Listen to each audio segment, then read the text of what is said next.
Good evening, everyone. Today is September 5th, and welcome to the joint meeting of the Planning Board and the ZBA.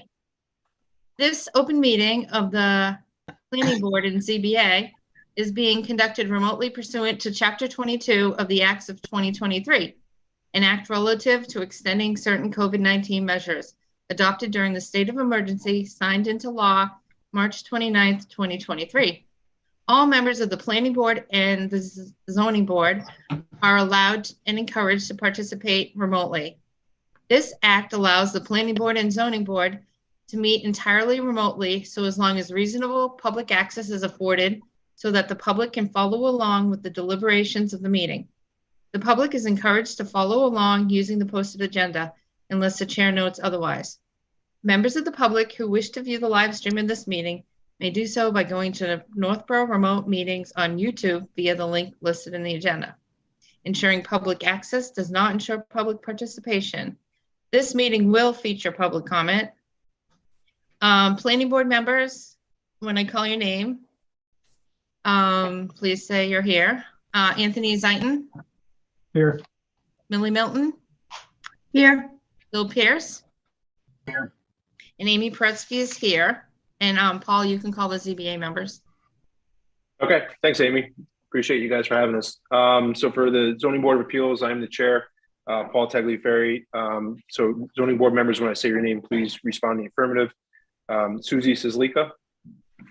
Here. Brad Blanchett.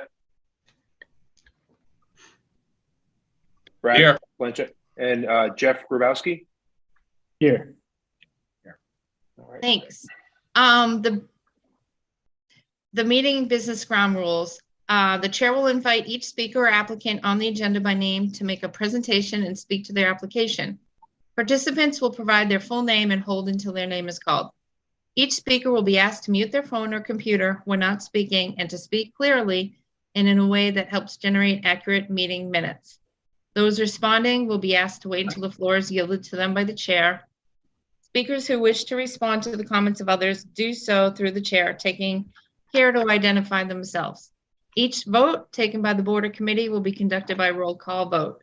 It is now 6:08, and the first thing on our agenda is a discussion about the fee schedules for the Planning Board and Zoning Boards of Appeal. And I think we have a public hearing notice that Paul can read into the minutes. Sure. Thanks, Amy. So in accordance with Mass General Law, Chapter 48, Section 5, the Northborough Planning Board and Zoning Board of Appeals will hold a joint public hearing on September 5th, 2023 at 6 p.m. for the purpose of seeking public opinion on proposed amendments to the Planning Board fee schedule and Zoning Board of Appeals fee schedule, and on the draft Zoning Board of Appeals regulations for hiring outside consultants. Complete text of the proposed Planning Board fee schedule is available on the Planning Department webpage. The complete text of the Zoning Board of Appeals fee schedule and regulations for hiring outside consultants is available on the Zoning Board of Appeals webpage. Pursuant to Chapter 2 of the Acts of 2023, an act relative to extending certain COVID-19 measures adopted during the state of emergency signed into law March 29, 2023. This meeting will be conducted via remote participation. No in-person attendance by the members of the public will be permitted. To participate in the public comment portion of this meeting from a PC, Mac, iPad, iPhone, or Android device, please click on the URL https://town-northborough-us.zoom.us/j/825461022 for passcode 155770, or join by phone 1-646-876-9923. Okay. Okay, thanks. Glad you had to read that one. Yeah. So I pulled up the fee schedule. Lori, is this the right one? Yes, that is correct. Okay. So the planning board actually reviewed this one last meeting. And you had mentioned, Lori, there are two that the zoning board also has to vote on, only two of the fees here? Yeah, so there is a couple of fees that overlap with the ZBA.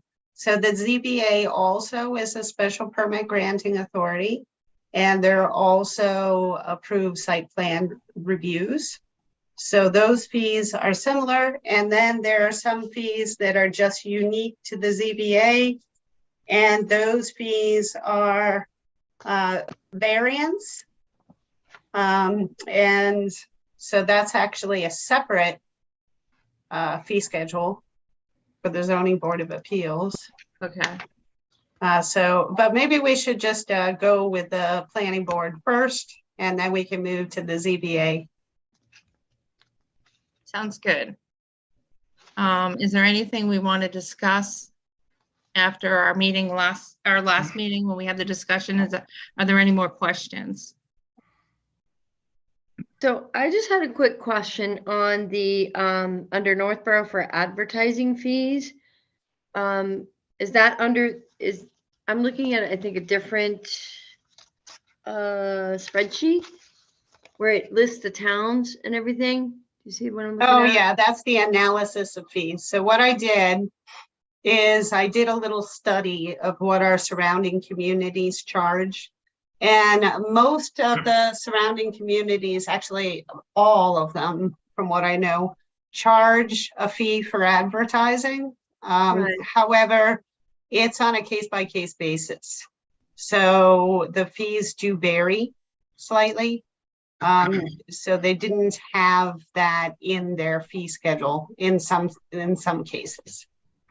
Okay, I saw it in others and I just wasn't sure if it was a blanket 0 for Northborough, but I did see it listed in different parts. I just want to make sure I wasn't missing something. Yeah, right now, the town of Northborough does not charge a fee for advertising.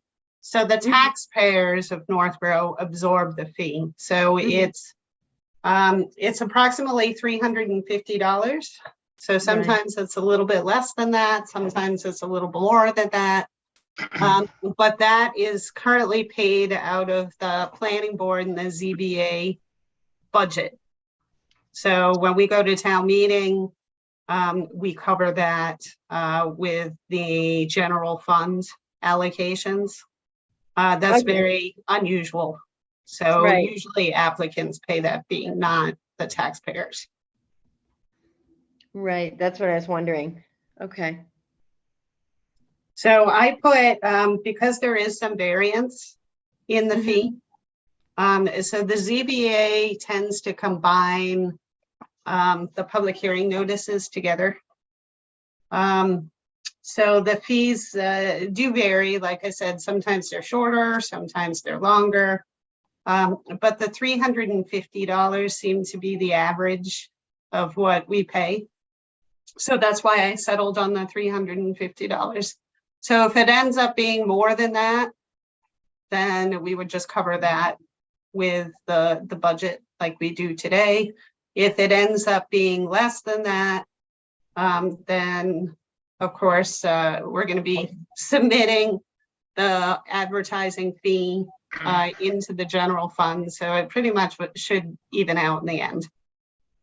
Okay, so where it says like on that chart of comparison where it says 2-family dwelling special permit 0 and groundwater protection overlay special permit 0, is that because they don't require advertising, or is it just, again, still that case by case basis? I don't see where you're looking at. When you're comparing the town? Sorry. Oh, well, like I said, that is what other towns charge. So right now we charge nothing. Right. So it doesn't matter if you're in Northborough Crossing or you're a single family, the fee is 0 because the general fund covers it, our budget. Okay.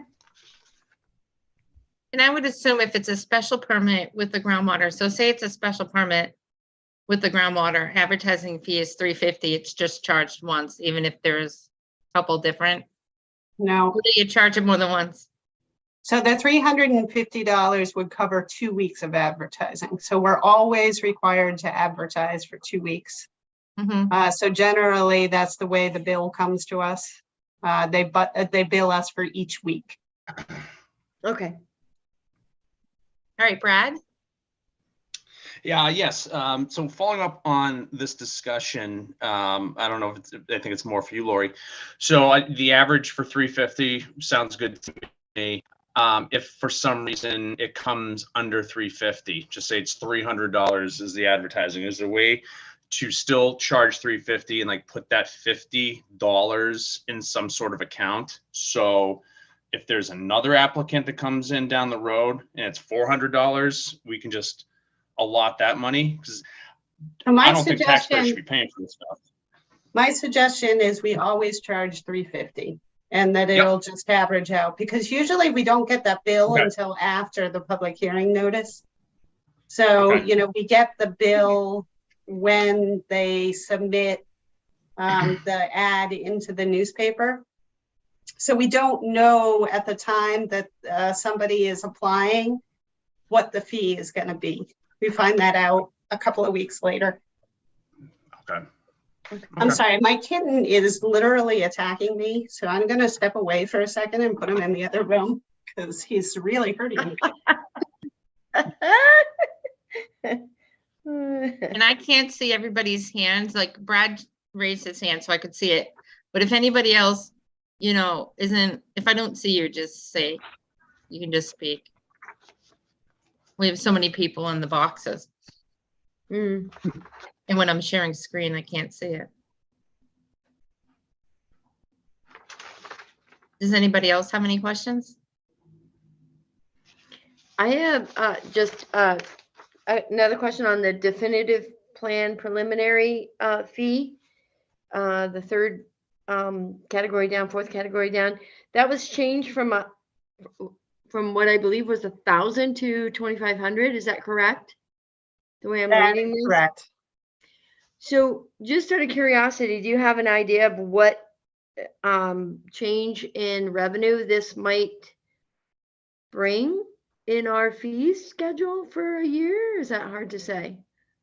Well, we haven't had a definitive plan for a number of years. So the reason why I changed it is because typically you want to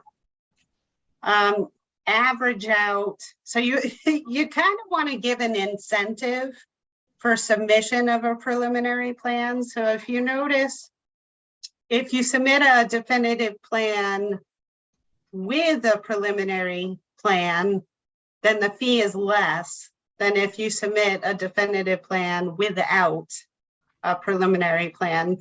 And the rationale for that is there's typically more work on our end if they didn't submit a preliminary plan. So they might have to submit more revisions for a Mhm. definitive plan if they didn't submit a preliminary plan first.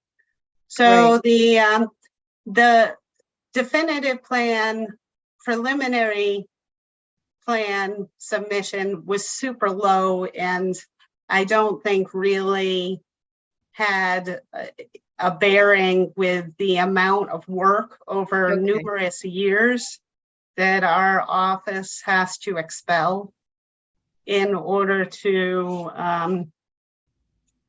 not only review a preliminary plan, but also oversee the construction. Okay. All right. That was part of my question, is why there were differences in that, but okay, I get it.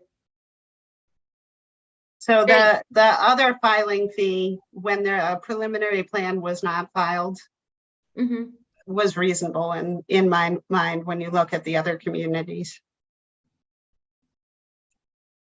What they Okay. charge. Thanks. Anyone else? Okay, since this is a public hearing, is there anyone in the audience that has any questions?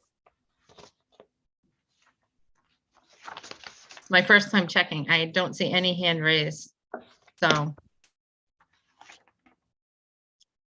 Okay, Lori, should we take a vote, the planning board vote to approve the fees? If you could go over to the ZBA, because like I said, there is some overlap. So in case a question comes up regarding the site plan review and the special permit fee, then we could discuss it all together. Okay. I didn't download the ZBA. Let me see.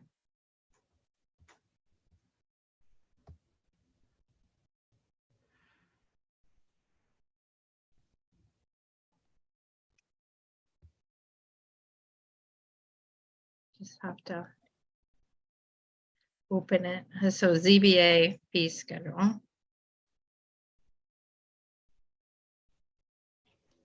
Stop sharing. All right, I'm gonna open the other one.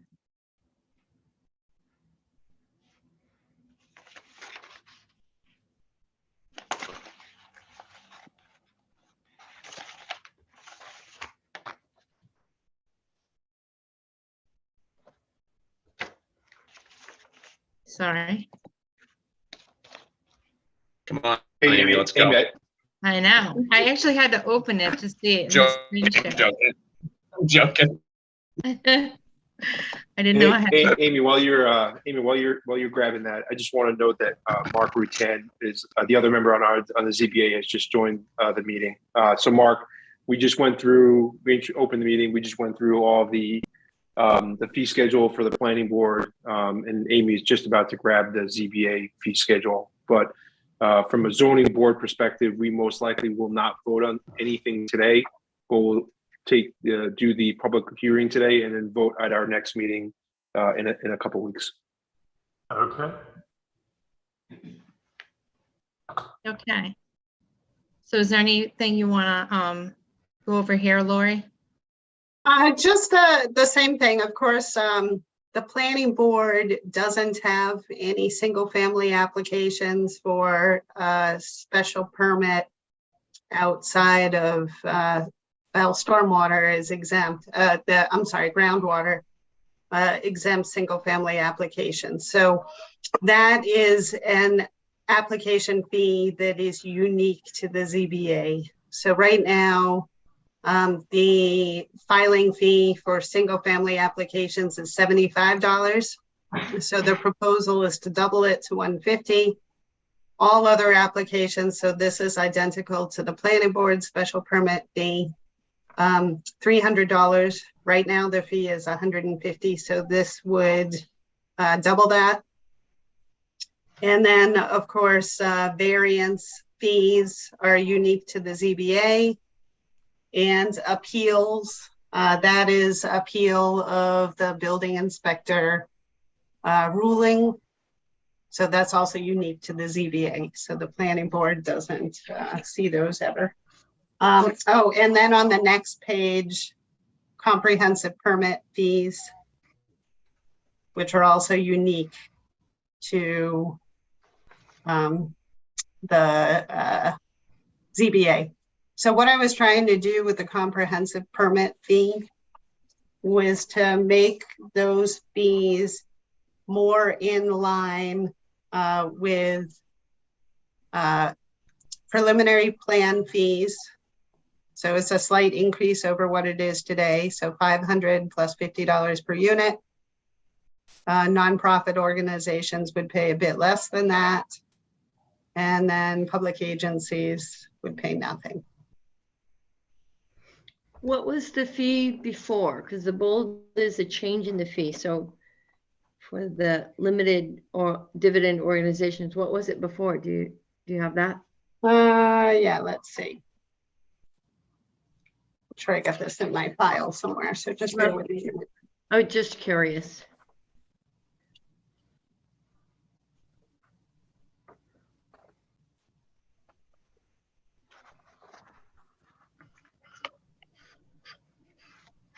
Let me go online. I'm gonna have to get that off the comprehensive permit application, which is online. And the other one that doesn't really have a reference point is the nonprofit organizations. Yeah, just 1 second. Yeah, sure.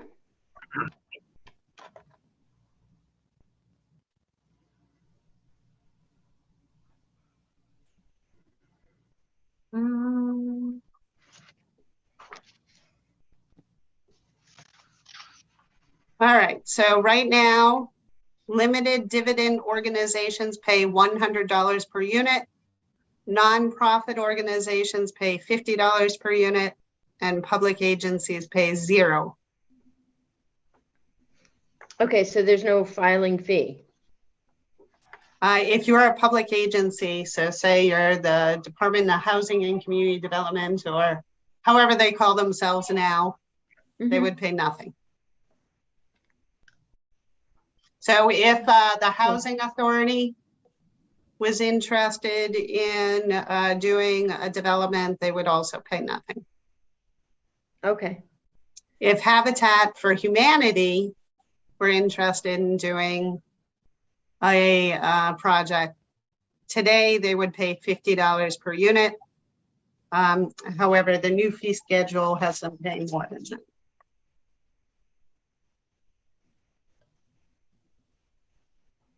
The new fee schedule would have them paying $300 plus $25 per unit. okay. And previously, there was no filing fee for the nonprofit organizations or the limited dividend organizations?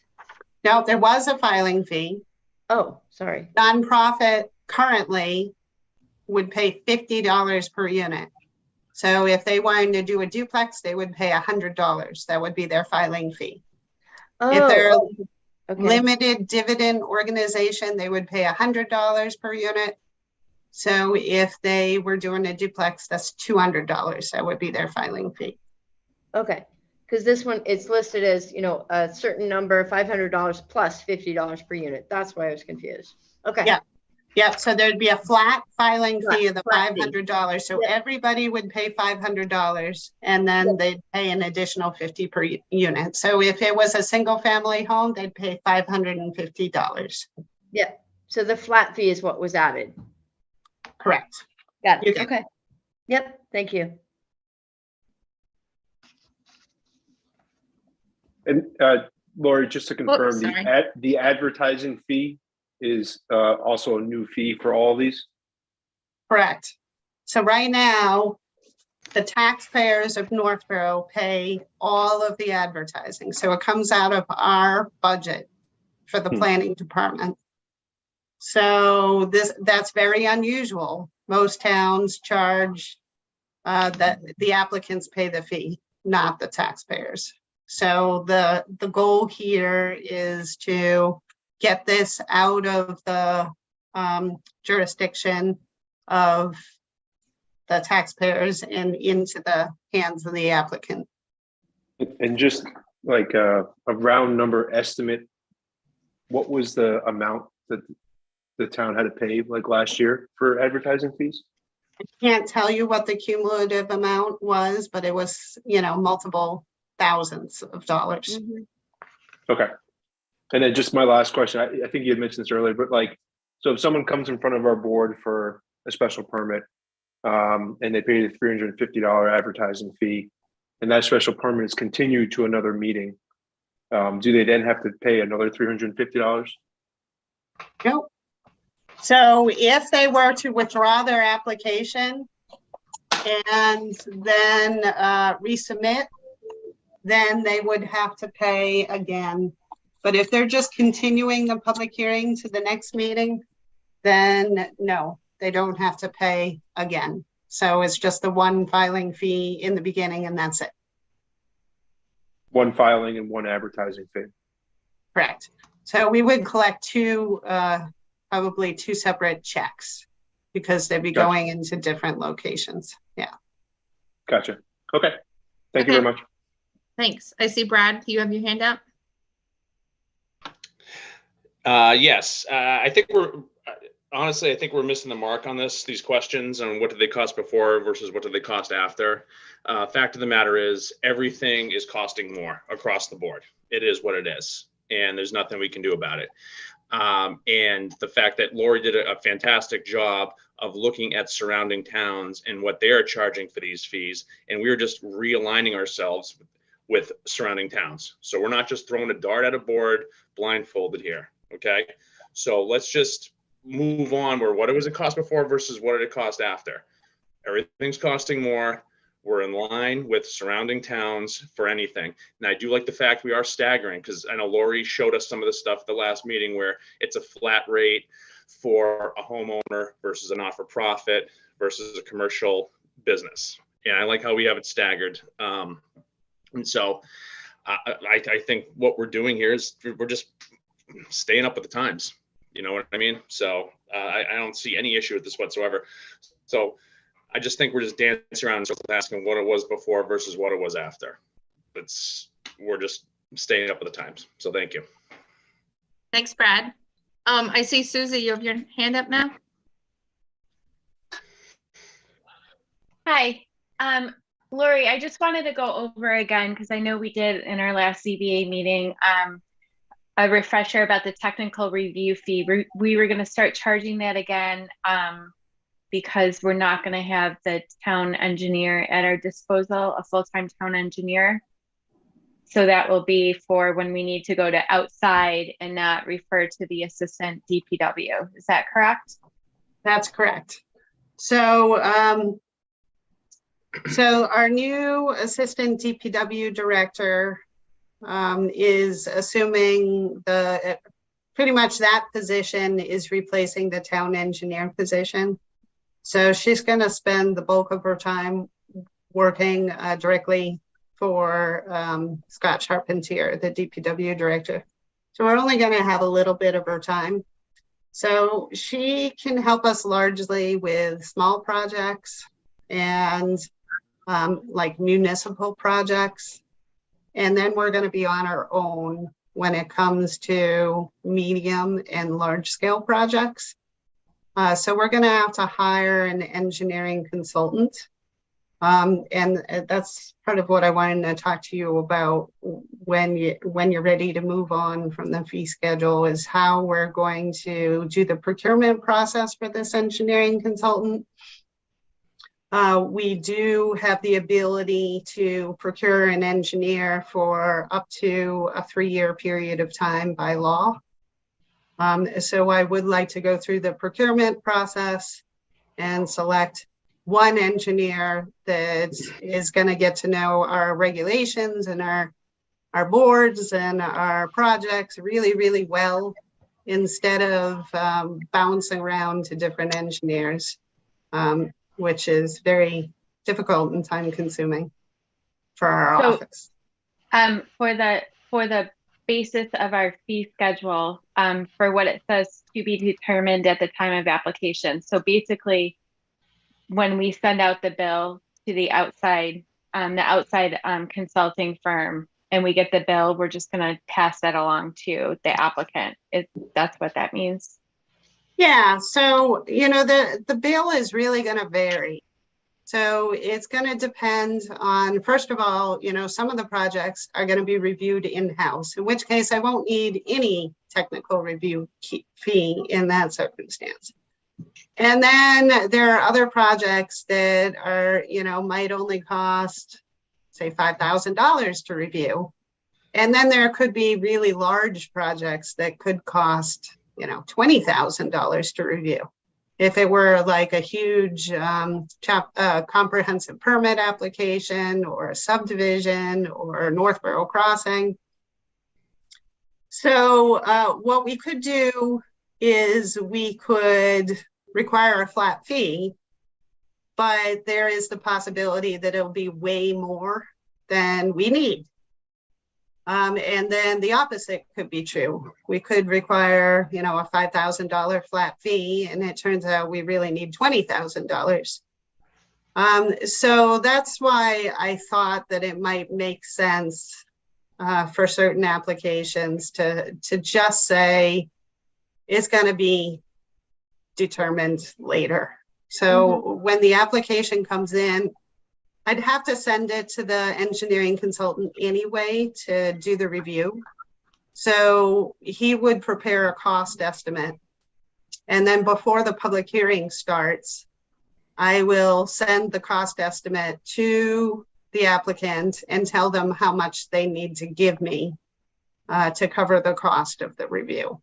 So then I'll get a second cost estimate when the project is completed.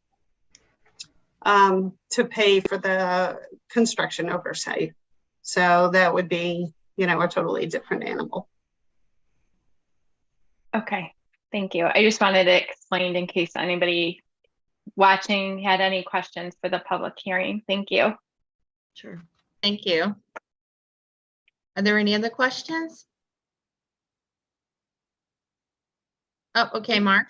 Yeah, with this ongoing fee, so someone would apply, say like, I know the Church Street, Fred had to go back several times on their drainage and everything else. And it was a continuing thing for years, it seemed, before we closed it. You would just total this up and then present them with a bill of thousands of dollars and hope that they paid it at the end? I'm asking, I don't mean to sound questioning here. I'm just wondering how this would work. Yeah, so that's kind of the uncomfortable position that we find ourselves in now. So later on in this meeting, the planning board is going to be reviewing cost estimates from consulting engineers for a common driveway that is under construction currently off of West Street. Mm-hmm. So they started the work, they went ahead and cleared the lots and they cleared the common driveway. Well, now we don't have an engineer anymore to do any of the inspections. So now they're on the hook to pay for the consulting engineer. Now it says in the planning board rules and regs that that's a risk, that the planning board has the right to hire a consulting engineer. So we're covered in that sense. Okay. But ideally, what I like to do is I like to give them a heads up in the decision. So like with the FedEx decision that we recently approved, there's a condition of approval saying that they're going to pay for a consulting engineer. Okay. And they're going to give a fee. I think I put in there of $7,000 to pay for that service. So I'd like to give them a heads up. And the decisions going forward will include that language. But yeah, who knew Right. when these other projects were permitted that this was going to happen? Okay, thank you. Thanks. Brad, I see you have your hand up. Yeah, but it's one final question for me. So these fee increases get approved, everything goes through. Like, when do these go into effect? Is it Jan 1 or is it immediately? People in the queue, like Lori, like people have already talked to you, kind of like what Mark was just saying. Are they grandfathered in? Like, when does this take effect? It takes effect immediately. So it would be the day after. So if somebody's already filed an application, like right now, the ZBA has a number of applications currently going through review. So they're grandfathered in that they didn't have to pay for advertising. They didn't have to pay for technical review by an engineer, because we still have Fred on a consultant basis for at least a couple of more weeks to do those reviews. But in those decisions, should they get approved, there's going to be a condition in there saying that they have to pay for the construction oversight by a consulting engineer. So they're not going to be grandfathered forever. Mm-hmm. Okay. Yeah, just want to make it clear in case there are any other questions about that. The gray area. We're in the gray area right now. So thank you. Yes. Okay. I don't see any other hands raised. Speak up if I don't see you. Amy, Okay. there's one attendee with a hand up. I see that. Yep. Okay. So Henry, I'm going to allow you to talk. There you go. I think. Okay, my name is Henry Scolani, 72 Crestwood Drive.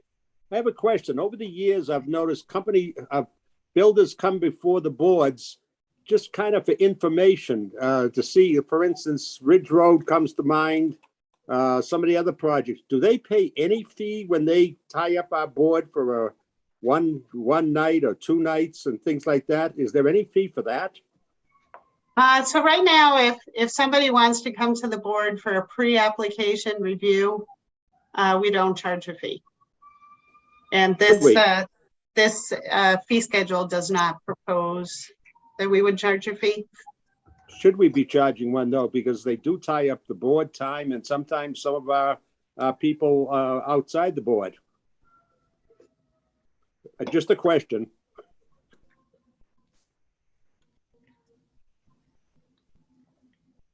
Thanks, Henry. I'm not sure if other towns do that.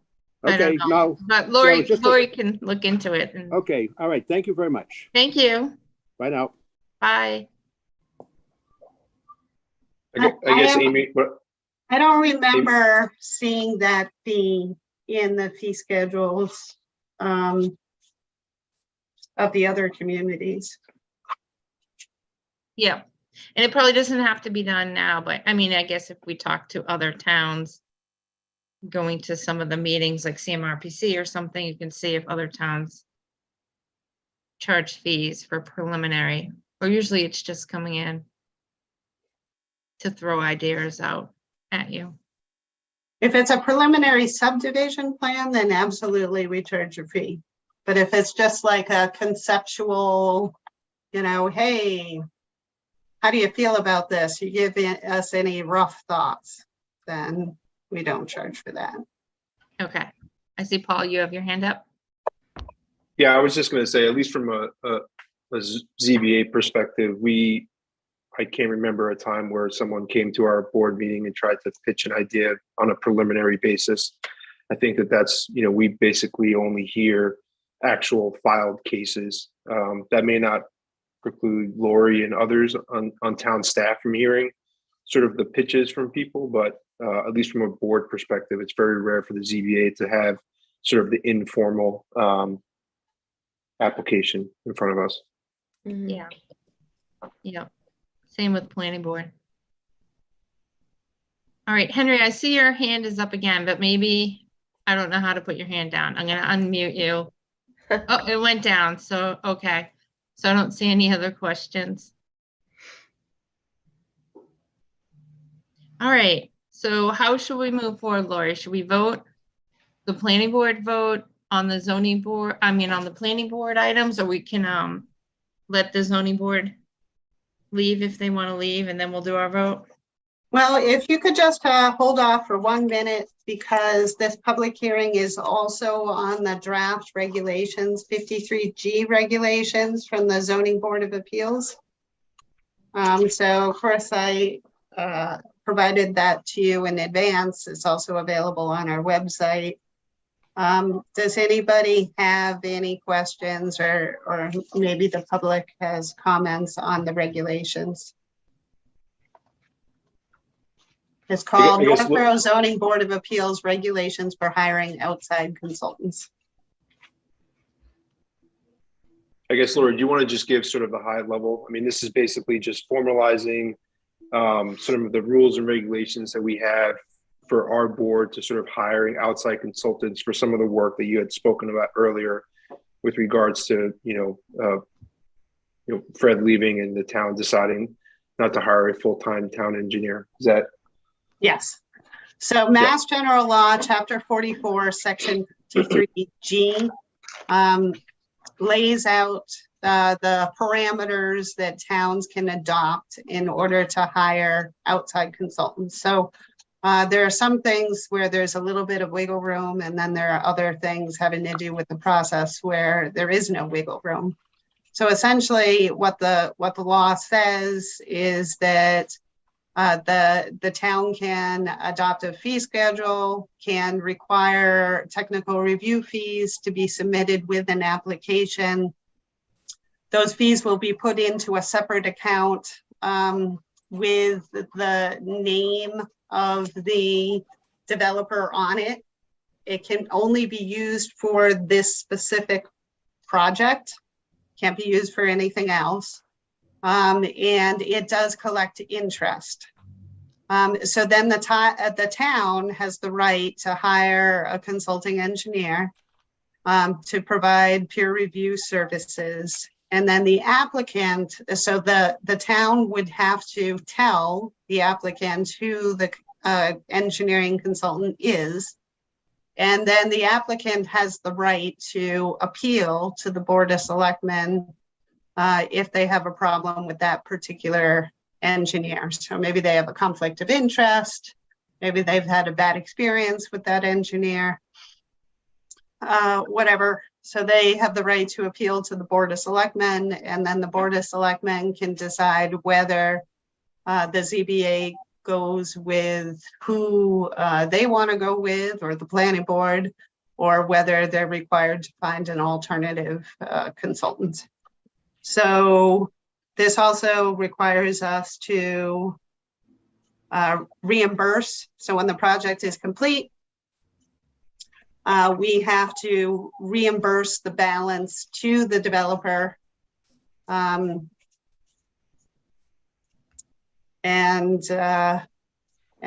usually that's done within 90 days. So, and they do accrue interest on this account. It's not a lot, but a few dollars and cents. Kind of like bonds, right? I think we've given back interest with the money they hold on bonds. Yeah. And when the balance gets too low, then we just go back to the applicant and we tell them that we need more money. So that's another opportunity for us to get an estimate from the engineer on what the outstanding work is. We provide that to the applicant, and then we tell them that we're not going to authorize any more inspections until they replenish the account. So the great thing is, as the bills come in, we have that lump sum to deduct from. So we're not chasing the developer for engineering bills. Mm-hmm. And the selection of the consultant is not done tonight, right? This is just formalizing sort of the rules and regs for the Chapter 53G that sort of spells out the process. But with regards to selecting consultant, and whether that's done collaboratively with the planning board, that's done separate to what this Chapter 53 is spelling out tonight, Correct. right? So right now we have proposals before the planning board because we need the services of a consulting engineer before we can go through the formal procurement process for an engineer to tide us over for the next 3 years. So that process typically takes longer. It usually takes 2 to 3 months to select a consulting engineer, and this project is under construction currently. So we're going to go through the process with the planning board. I solicited 3 quotes, and I provided those to the planning board for review. And then they're going to select who they want to go forward with. And then I'm going to supply that name to the developer of the project and ask him to give me a bunch of money to pay for these services. Okay. Does anyone else have any questions from the board? Anyone in the audience have any questions? I don't see any hands raised. Okay, that's great. So the ZBA, if you want to close the public hearing, but then before you go away, I just want to ask you the question about the procurement process and how you want to proceed with that. Okay. But Sorry, we can, go ahead. Sorry, Laura, did you want me to close the public hearing, or did you want to just talk about the process? If you could close the public hearing, I think that'd be good. And Amy, if you could close the public hearing too. Okay, I'll let you go first, Paul. Is there any script I need to follow here, or is it just making a motion to close the public hearing. Yep, you need a second from the ZBA. I'd like to second that motion. So motion was made to close the public hearing, and Mark Rutan seconded. So we'll do a roll call vote for this, for closing the public hearing. Mark? Aye. Brad? Aye. Susie? Aye. Jeff? Grabowski? Aye. Aye. And I am an aye as well. Thanks. Do I hear a motion from the planning board to close the public hearing? So moved. Second. Okay, moved by Bill, seconded by Millie. Roll call vote. Bill Pierce, Aye. Millie Milton, Aye. Anthony Zaitin, Aye. and Amy Paretsky's an aye. The hearing is closed. All right, so before the planning board votes, so the typical procurement process, we have a couple of different options. So because this is a engineering service, we could go through the super formal procurement process where we advertise in Goods and Services and on Compass. We put an ad in a newspaper and we just throw it out there with our request for proposals, which I'm working on now. I should have that done in about a week's time. And then we see how many proposals we receive. So when I've gone through this process before, I've received as few as 4, and I've received as many as, I think the most was 11 or 12. So it can really run the gamut. Then another possibility is to prepare the request for proposals and then solicit quotes from engineers that you want to bid. So you can kind of more cherry pick who you get. So then you can get 3 or 4 for sure.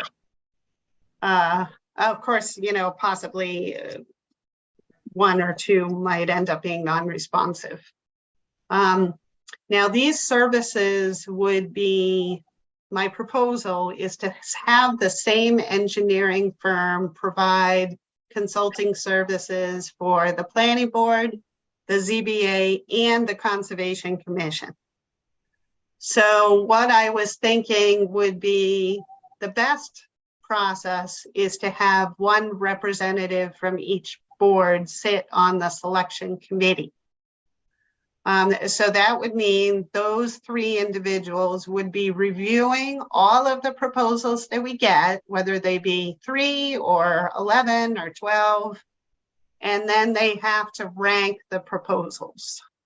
So there'll be like a scorecard that they will go through, and then there would be an interview typically with maybe the top 3 candidates, and then the selection.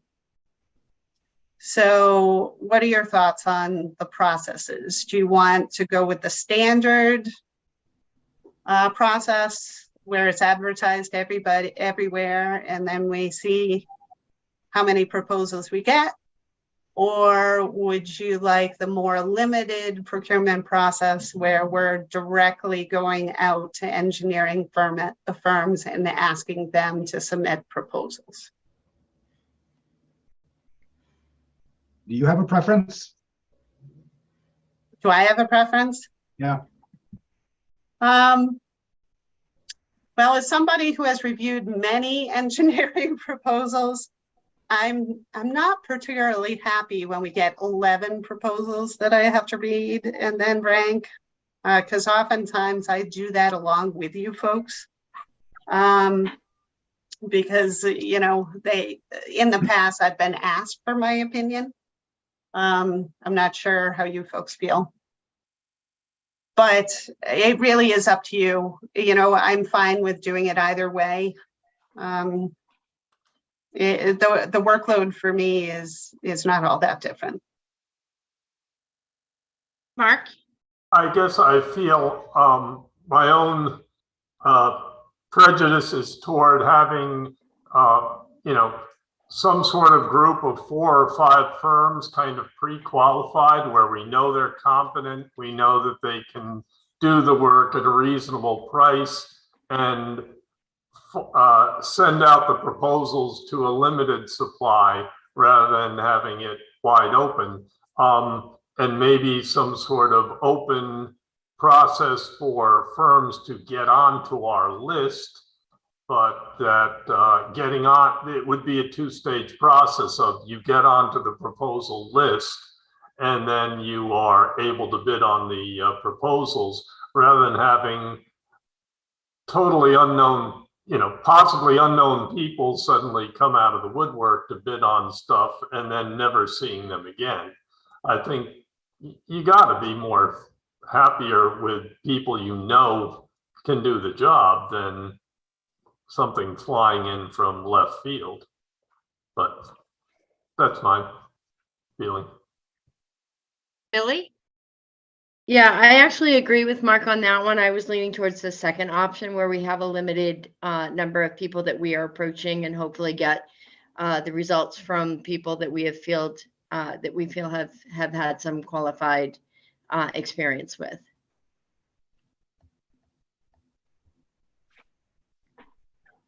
And that sounds like what you were saying too, Lori, right? Yeah, I mean, obviously, I've been in the field for a long time, so there are certain engineering firms that I'm very familiar with, some that I would absolutely recommend and others that I would not. One thing that is important to consider is that you don't typically go after the local firms because that means that they can no longer represent applicants. Mm-hmm. So like the Cornerstone probably wouldn't be a good fit because then they'd have to tell everybody that they usually work with that they can no longer hire them because they have a conflict of interest. So it's usually the bigger firms, you know, the Stantec Engineering, the Ty and Bond, the Weston and Sampson, those Graves Engineering is another big name. Those are the ones that usually go after work like this. Mm-hmm. Sounds good to me. What does everybody else think?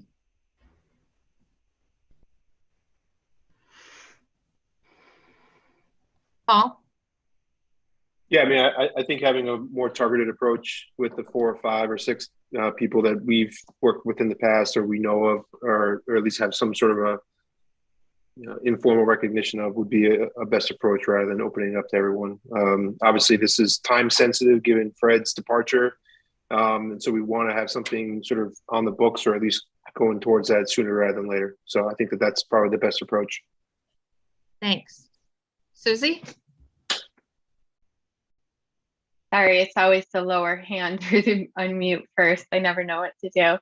I agree because I'm sure that the bigger firms probably have like a municipal expert as well, someone that, you know, instead of just working with the applicants, someone that would be more catered to working, you know, alongside a planner and alongside with you, Lori, you know, so I agree with what you were saying as well. You might have a better insight into who we should be going after. And the larger firms would have that sort of department from what I remember when I worked in municipal law back a lifetime ago. So thank you. Thanks. Anthony? Yeah, I agree. I think having kind of a pre-approved list of known vendors is probably the right way to go. Okay. Sounds like the majority agrees. Oh, Brad? Yeah, no, I'm on board too. I think it's a great idea. Okay, Okay. thanks. Great. Thank you for that guidance. And are you okay? Of course, you know, because you're voting, it has to be an odd number on the selection committee. So are you okay with having one ZBA, one planning board, one Concom member represent all the various boards? And then, they would be the ones interviewing, and chances are I would be the one checking references and all that. Are you okay with that? Sounds good to me. That works for me. Awesome. Thank you, guys. Super helpful. Okay, well, thank you. So, on to the vote. Now, should the ZBA stay, or they're going to vote at their next meeting? It's up to them whether they want to sit here and listen to your vote, or whether they want to sign off Yeah. and go watch something more entertaining than municipal government. Unless they're ready to vote tonight too, and just get it over with. Yeah, I guess my personal opinion is I'm indifferent to sort of the two separate votes we have to take, which is basically the ZBA fees and then the 53G rules and regulations. I'll leave that open to other members about whether you want to vote on that stuff tonight, or if you want to just, we did talk about it at our last meeting, and we have had the draft for a couple of weeks, but I'll leave it up to other members whether they want to take the vote tonight or just wait until the meeting. So I don't know how anyone else on the ZBA feels about that. Mark? I'd be in favor of waiting, Paul. I think it can be short, well explained. Anybody can think up anything between now and then. It's not critical. Okay. So we can wait until our next meeting. Okay, well, thanks for coming. Thanks for having us. Thank you. So I guess Thanks for having us. is there, so I guess we'll have to have a motion to adjourn the zoning board of appeals meeting for September 5th, 2023. Mark? I'll second the motion unless you want me to make it, that we adjourn. If you can make it if you want. I'd like to make a motion, Mr. Chair, that we adjourn the meeting for the ZBA. I'll second. Second. Right, so Mark made the motion and Susie seconded. Sorry, Brad. We'll do a roll call vote. Mark? Aye. Susie? Aye. Brad? Aye. Jeff? Aye. Aye. And I'm an aye as well. All right. Thank you, planning board, for having us. We'll Thank see you. guys Good later. night. Have a great night. Thanks, planning Have a board. good meeting. Thanks, Lori. Have a good night. Have a good night. Okay. So planning board, do you feel like you want to vote at a different meeting, or we're ready to vote on the planning board fees? I'm ready to vote. Me too. I'm ready to vote. Okay. So do I have a motion to approve the planning board fees? Do I have to say it was September 5th, 2023? I make a motion to approve the planning board fees for September 5th, 2023. Second. Okay, roll call vote. Anthony Zaitin, Aye. Bill Pierce, Aye. Millie Milton, Aye. and Amy Paretsky's an aye. Okay. Let me just grab the agenda. What's next on our agenda? Next on the agenda is the discussion of inspection services quote 85 and 95 West Street. Common driveway. So I solicited 4 quotes. One from Woodard and Curran. I received a response saying that they didn't have the time to submit because they were too busy. So they had suggested that I get a quote from ECI. So I reached out to them. That's Engineered Concepts Incorporated. They did submit a quote, and I did forward that to you. However, the quote was for services I did not request. So I am suggesting that you disregard that quote.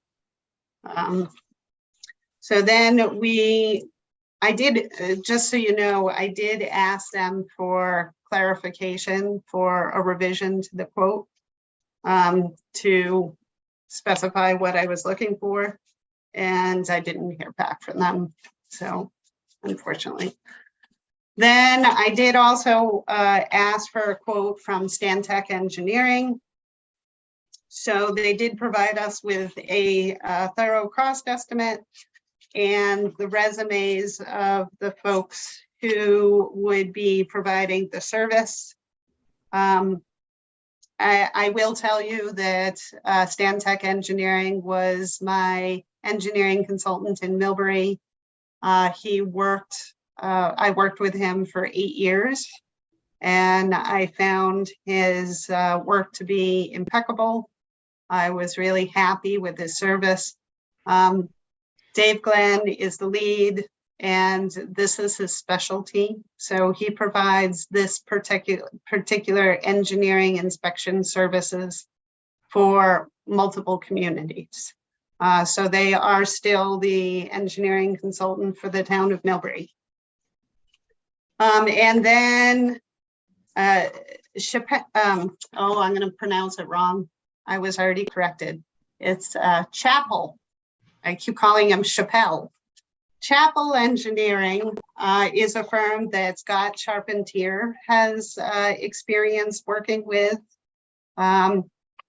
They recently provide survey services to the town for 13 Church Street, to kind of correct some errors that have been made in the past. I have not personally worked with them, so I didn't have any experience. They do a significant amount of work for Mass DOT, and Scott Charpentier did provide a written email with his recommendation just before this meeting. So what he said is Chapel Engineering is a local civil firm, they're located in Marlboro, who specializes in infrastructure, bridges, roadways, utilities, and intersections. I was first introduced to them at a CMRPC TIP meeting. They helped Webster, when I was there, secure TIP funding for the Lakeview Ave improvement project. They are locally owned, well-versed in DOT standards, and are the ones who ironed out the survey issues at 13 Church Street. I have no reservations working with them on any infrastructure project that I may have. I hope this helps. Sorry, I couldn't attend tonight. Okay, does anyone on the board have any questions? That makes it tricky because Scott likes one and Lori, you like the other. Has Stantec worked with us? I thought they had as well. They're doing the bridge, right? Not as an engineering consultant. So of course they're a gigantic firm. Stantec has come before you as an engineer for an application. Which one was it?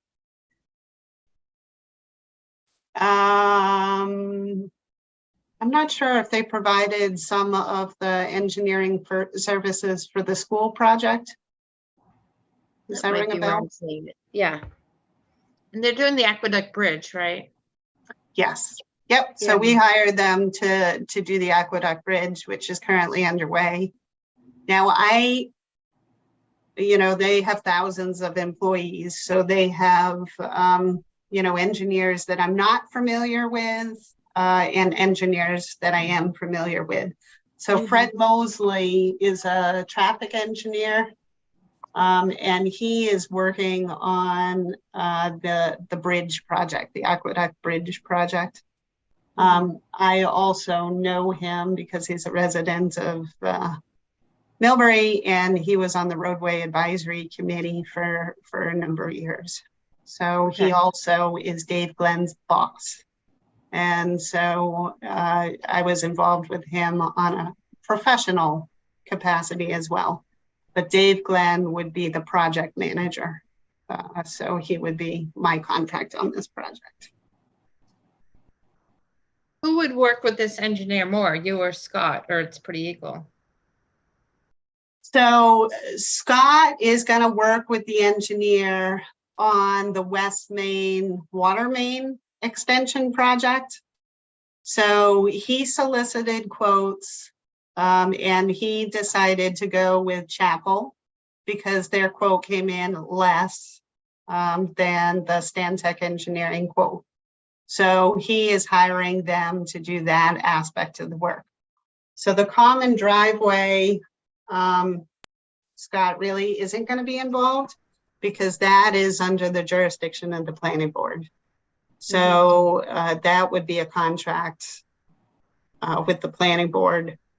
And so I would oversee that aspect. So because Scott is the DPW director, he has jurisdiction of the public way, which is West Street. And he doesn't have jurisdiction over common driveways. Okay. Any board members have input, concerns? Anthony? I don't think I have concerns either way. So would it make sense to have one company do both of them, the common drive and the extension? Or would two make a difference? I think the quote that Chapel provided is slightly less than the one that Okay. Stantec provided, and it could be for that purpose. They're already doing the West Main, I mean the West Street work. Mm-hmm. Bill? So just a quick question. So with the new fees that we're doing, the cost for these consultants is going to be going back to the, who's doing the common driveway, correct? Correct. So we really need to be cognizant of that as well, right? That we have a responsibility for the developer to, not balloon the costs if there's no need. And it sounds like both consulting firms or engineering firms are qualified.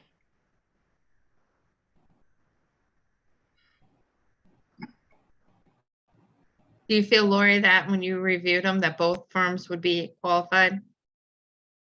I mean, I trust Scott. I'm running blind with Chapel because I haven't had any dealings with them. So I can't attest to their qualifications. Right. And what I was mean, the difference, gentleman right? that I spoke to seemed nice enough, and he asked me a number of follow-up questions, and so he seemed knowledgeable with my very limited interaction. What was the price difference? Do you know off the top of your head? Sorry. I think it was about 3,000. Mhm. So the Chapel is 16,600, and the Stantec is 19,400.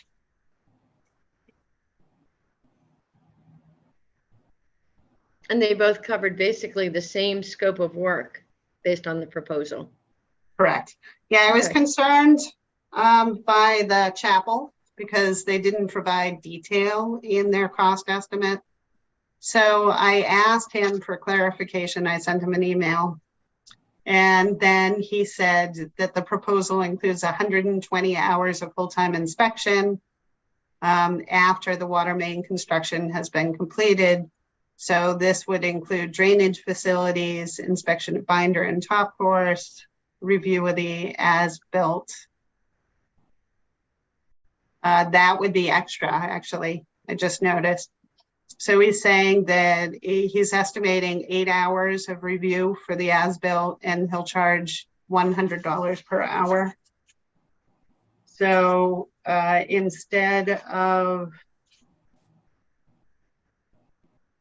oh, actually, he put it in that estimate. Okay. So the $800 is included in the $16,600 price. And both of them are, I assume, are using equally licensed and certified personnel to cover the. He did project. not provide me with the resumes. So I don't know who's going to be doing the work. But Okay. Stantec did? Stantec did, yes. Yeah. See, I'm torn because I know you know the Stantec people and you're going to be the one overseeing this part. I understand that it's good to use all one firm too. Hmm.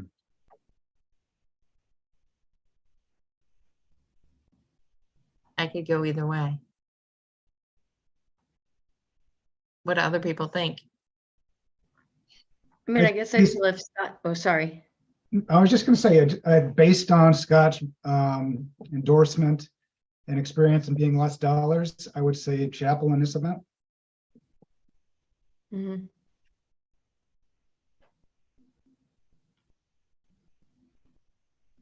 Yeah, I would tend to agree. I mean, I know, Lori, you've worked with Stantec and I've heard the Stantec name, right? But, at the end of the day, now we have an additional responsibility of those dollars. All right, do we take a vote? I would actually probably vote Stantec, but if it's 3-1, I won't win anyways, but should we, is everybody ready to take a vote? Or do you want to review it for the next meeting, or it's kind of important because they want to start? Yeah, I need you to make a decision tonight because the construction is underway. Okay. Does anyone want to make a motion? I'll make a motion to approve Chapel as the consulting firm for the common driveway. What's the address, Lori? It is for 85 West Street. West. we'll put it on the agenda. 85 and 95 West Street Common Driveway. For 85 and 95 West Street common driveway. Second. Okay, roll call vote. Anthony Zaitin, Aye. Bill Pierce, Aye. Millie Milton, Aye. and Amy Pritzker would be a no, because I was actually leaning towards Stantec, but I think either one will do a great job. Let's hope. Thank you, Find guys. out. All right, thanks. So next on the agenda, we can go through, are there any A&Rs, lot releases, or bonds? None. Okay. Subcommittee updates? None for me. For me. Was there an MPIC meeting date? Oh, that's on the bottom. Yeah, so I did a few of us, a handful of us, reviewed the draft economic revitalization plan and had many comments. So the last of those comments were just delivered today.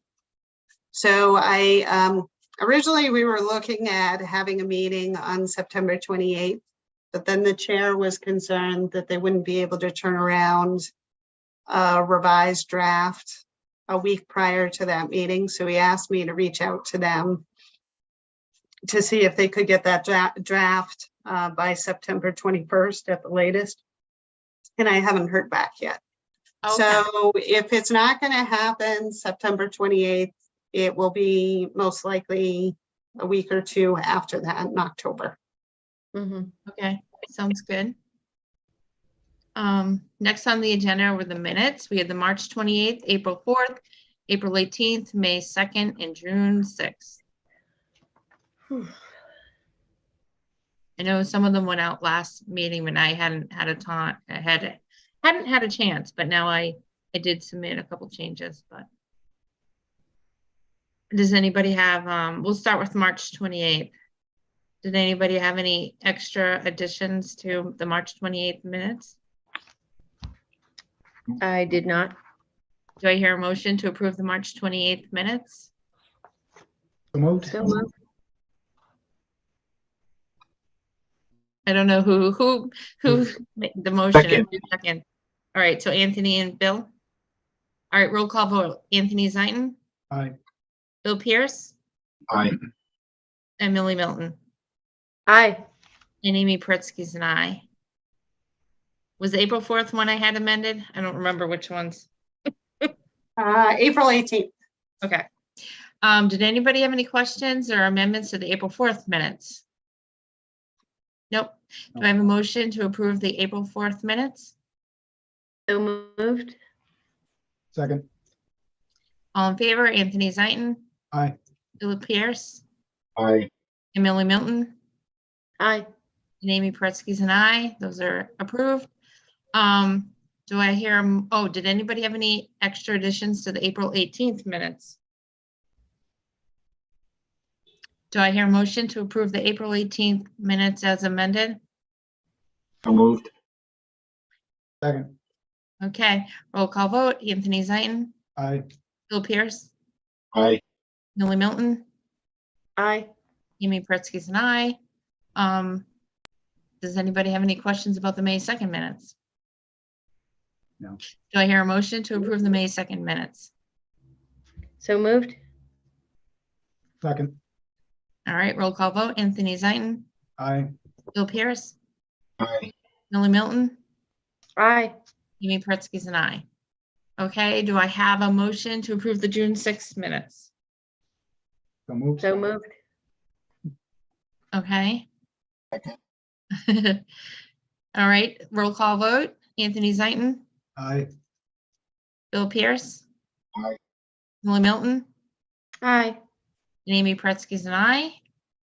And I think that is all that's on our agenda. Okay, when's the next meeting date, Lori? I don't remember. 2 weeks All from today. right, the next meeting is September 19th. Oh, it's right there on the agenda. Okay, next meeting, September 19th and then October 3rd. Yep. Okay. Great meeting, everyone. Do I have a motion to adjourn? I make a motion to adjourn. Okay, roll call vote. Anthony Zaitin, Aye. Phil Pierce, Millie Milton, Aye. Amy Paretsky's an aye. Just a reminder, there's Apple Fest this weekend, so I'm sure there's a lot going on Woo. and it's coming up fast. But we'll see you guys September 19th. Good night, everybody. Thank you, Amy. Nice All right, job. Bye, everybody. Oh, thanks. Bye-bye. Bye. Bye. I don't know how to turn this. How do you close this one out? Just close it.